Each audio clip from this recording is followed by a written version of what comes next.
Hello दोस्तों, स्वागत है आपका अपने चैनल जेम स्टडिंग पर। आज की इस वीडियो में हम बात करेंगे BA program 5th semester history discipline issues in 20th century world history के इम्पोर्टेंट क्वेश्चन। आर्थिक मंदी से आप क्या समझते हैं?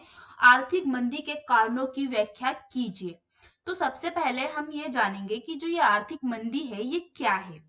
देखिए, कोई भी देश है, उस देश का जो विकास है, विकास किस पर निर्भर होता है? उस देश की अर्थव्यवस्था पर। अगर किसी देश की अर्थव्यवस्था अच्छी है तो वहां का जो विकास है काफी अच्छा होगा, और अगर अर्थव्यवस्था अच्छी नहीं है तो वहां का विकास भी अच्छा नहीं होगा। अब क्या बोल रहे हैं, जब यही अर्थव्यवस्था में बार बार हम गिरावट देखते हैं या ये अर्थव्यवस्था रुक जाती है, ठीक है, ठहराव आ जाता है, इसमें आगे बढ़ती नहीं है, तो इस स्थिति को हम क्या बोलते हैं? आर्थिक मंदी कहते हैं। अब यह मंदी जब अंतरराष्ट्रीय स्तर पर वस्तुओं और सेवाओं के उत्पादन में निरंतर गिरावट हो रही हो और सकल घरेलू उत्पाद कम से कम 3 महीने डाउन ग्रोथ में हो, तो इस स्थिति को वैश्विक आर्थिक मंदी कहते हैं। अब क्या बोले, जब यही स्थिति अंतरराष्ट्रीय स्तर पर देखने को मिले और सकल घरेलू उत्पाद जीडीपी, जीडीपी क्या होता है? हमारे देश की अर्थव्यवस्था निर्धारित करती है, ठीक है। जब जीडीपी में लगभग 3 महीने तक क्या हो, गिरावट देखने को मिले, तो ऐसी स्थिति को हम क्या बोलेंगे? वैश्विक आर्थिक मंदी कहेंगे।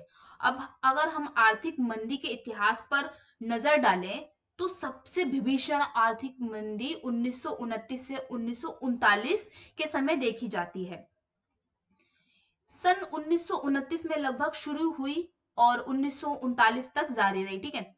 विश्व के आधुनिक इतिहास में यह सबसे और सर्वाधिक महत्व की मंदी थी, जब 1929 ईस्वी में यूरोप प्रथम महायुद्ध से उत्पन्न आर्थिक कठिनाइयों पर विजय पा चुका था।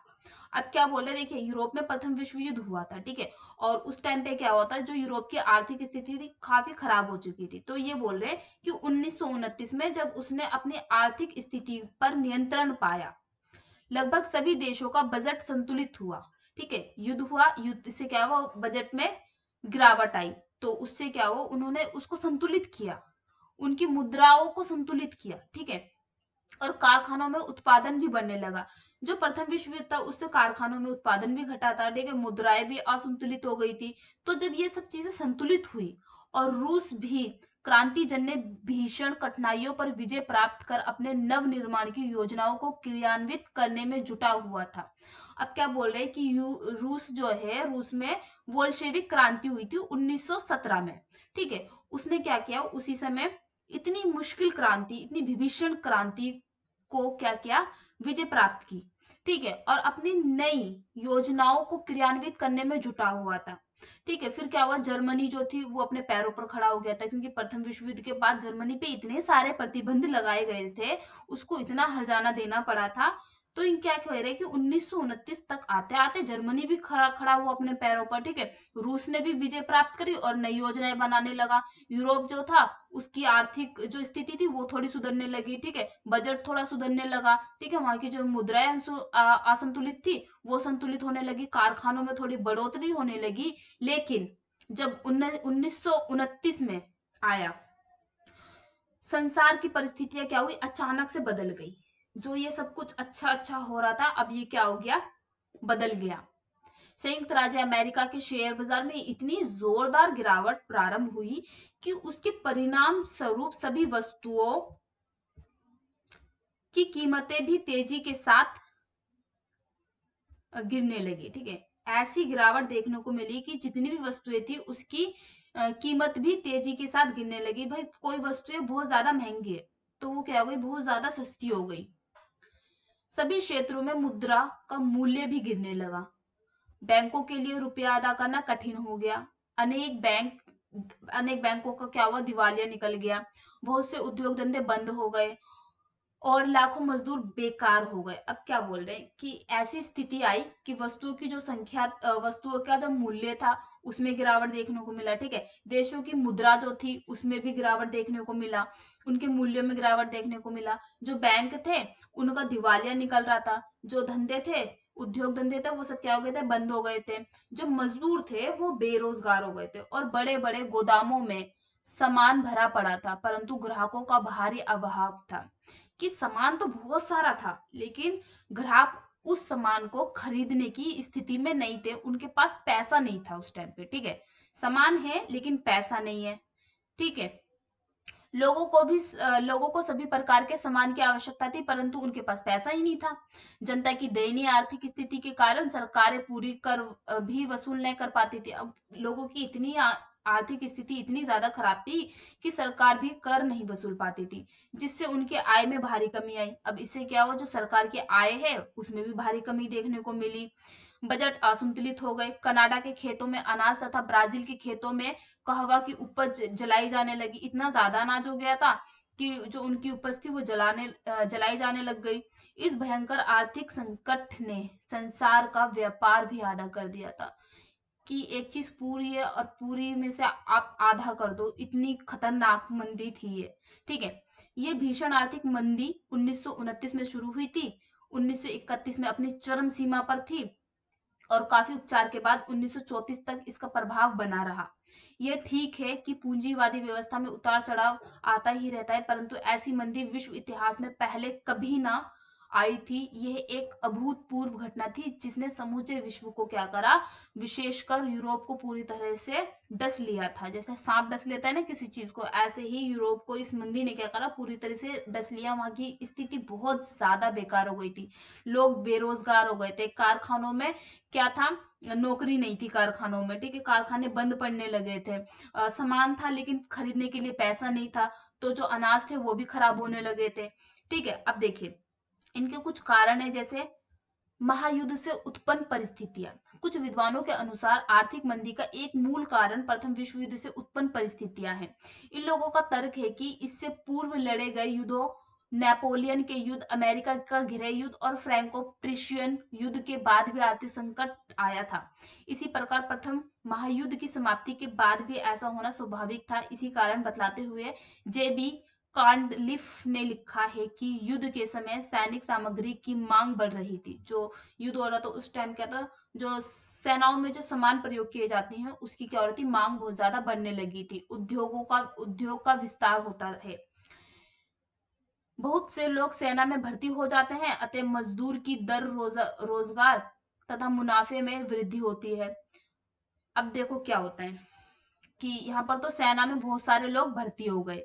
ठीक है, उससे क्या हुआ, जो मजदूर थे उनकी दर बढ़ जाती है, रोजगार बढ़ जाता है और मुनाफे भी बढ़ जाते हैं, जो बच जाते हैं। ठीक है, युद्ध की समाप्ति के बाद कुछ समय तक यह वृद्धि बनी रहती है, किंतु उसके बाद मंदी आ जाती है। प्रथम विश्व युद्ध का स्वरूप जितना भयंकर था, उसी अनुपात में आर्थिक मंदी ने भी सारे संसार को हतप्रत किया। अब क्या बोल रहे हैं कि प्रथम विश्व युद्ध कैसे कारण बना। प्रथम विश्व युद्ध में क्या हुआ, सभी लोगों को सेना में भर्ती किया गया। ठीक है, बहुत सारे लोगों को सेनाओं में भर्ती किया गया। अब वो लोग चले गए तो उनकी जो नौकरियां हैं, जो बाकी बचे हुए लोग हैं वो करेंगे। ठीक है, तो उससे क्या होगा, उनका जो दर है आय का, ठीक है, वो बढ़ेगा।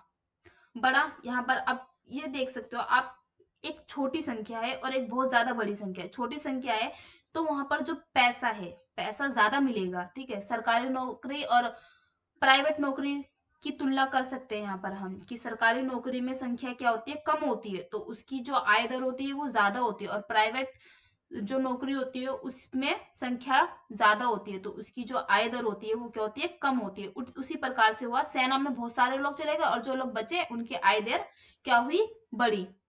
लेकिन जब प्रथम विश्व युद्ध खत्म हुआ उसके बाद क्या हुआ, अब जो सेना में गए हुए लोग थे वो भी तो भाई वापिस आएंगे ना, वापिस आकर उनको भी नौकरी चाहिए। तो क्या हुआ, जो बाकी के लोग थे उनकी आय दर कम हुई और बहुत सारे लोग तो बेरोजगार ही हो गए। ठीक है, अब क्षतिपूर्ति और ऋण, युद्ध ऋण, क्षतिपूर्ति और युद्ध ऋणों की समस्या ने भी आर्थिक मंदी को, अब इसमें देखिए ऐसा समझ लीजिए कि जितने भी युद्ध हुए थे, ठीक है, उन युद्धों के लिए ना बहुत सारे देशों ने क्या किया था, ऋण लिया था। ठीक है, अब ये ऋण लिया है तो उनको ये उधार चुकाना भी होगा। अब इस टाइम पे क्या हुआ, अमेरिका ने भी उनको सहायता देना बंद कर दिया। परिणाम क्या निकला इसका, व्यापार वाणिज्य कम हो गया और सभी की अर्थव्यवस्था लड़खड़ाने लग गई, जिससे कोई राष्ट्र आर्थिक संकट की भीषणता का यथाशीघ्र उपचार न कर सका। नेक्स्ट क्या है, कृषि एवं उद्योगों का यंत्रीकरण। अब क्या हुआ कि जो आपका माल था, ठीक है, वो बहुत ज्यादा बढ़ने लगा।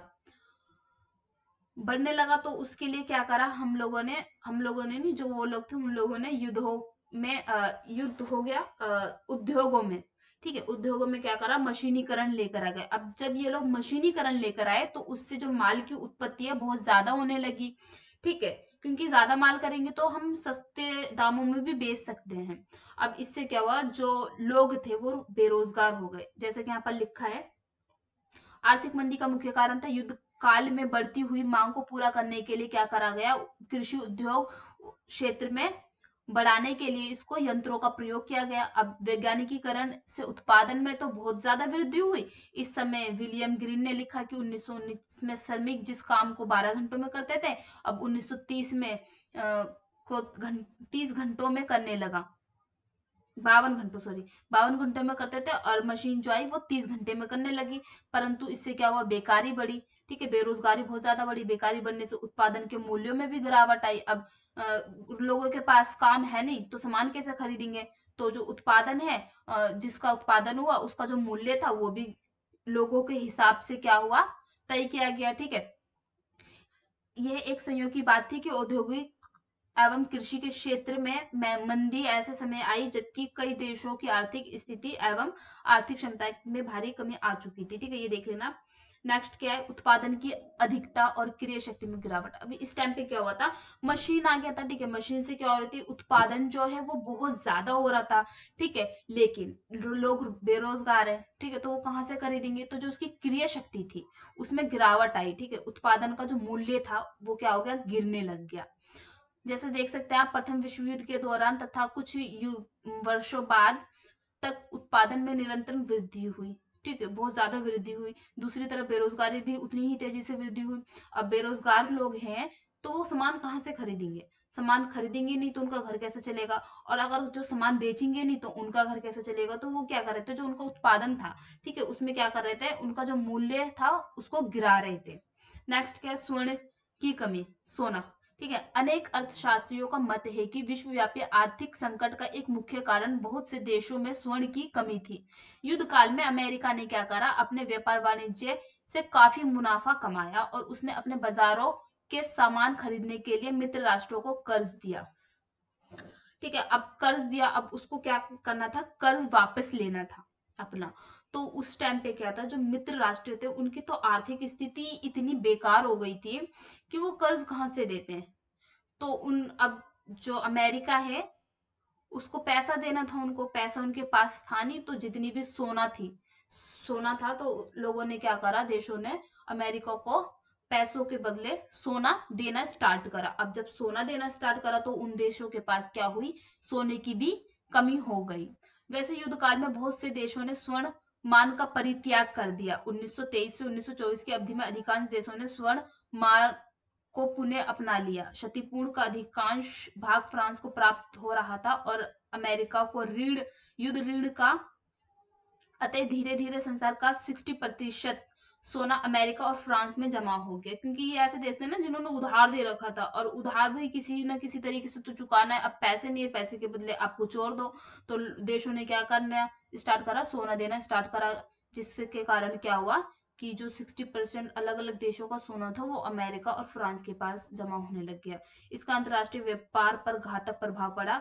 लैंगसम का मानना है कि चांदी अत्यधिक परिणाम में होने से चीन तथा भारत जैसे देशों को यहाँ सिक्के का आधार सोने की जगह चांदी था। आर्थिक राष्ट्रीयता, कुछ लोगों की राय में संकुचित आर्थिक राष्ट्रीयता भी इस आर्थिक संकट के लिए उत्तरदायी थी। महायुद्ध के बाद सभी देशों ने आर्थिक राष्ट्रीयता एवं आत्मनिर्भरता का मार्ग अपनाया, ठीक है, हम आत्मनिर्भर बनेंगे। इस नीति के पीछे उनका मूल उद्देश्य अपनी अपनी आर्थिक उन्नति करना था, और इसके लिए उन्होंने जो कदम उठाए वे अत्यधिक संकीर्ण एवं स्वार्थपूर्ण थे, ठीक है, कि मुझे भाई अपना विकास करना है। उन्होंने अपने देश में बाहरी देशों से आने वाले माल पर बड़े बड़े सीमा शुल्क लगाए देखिए, कि आर्थिक राष्ट्रीयता, हमें अपने देश में आर्थिक राष्ट्रीयता लानी है, ठीक है। और सब लोगों ने क्या करा, अपना अपना स्वार्थ देखा, और जो दूसरे देश से जो माल आते हैं ना, उन मालों के ऊपर क्या कर दिया, सीमा शुल्क लगा दिया। सीमा पर आएंगे तो इस पर आपका पैसा देना पड़ेगा। विदेशों से आयात का मात्रा निश्चित कर दी। विदेशी वस्तुओं के स्थान पर स्वदेशी वस्तुओं के प्रयोग पर जोर दिया कि हम अपना ही क्या करेंगे, सामान बनाएंगे।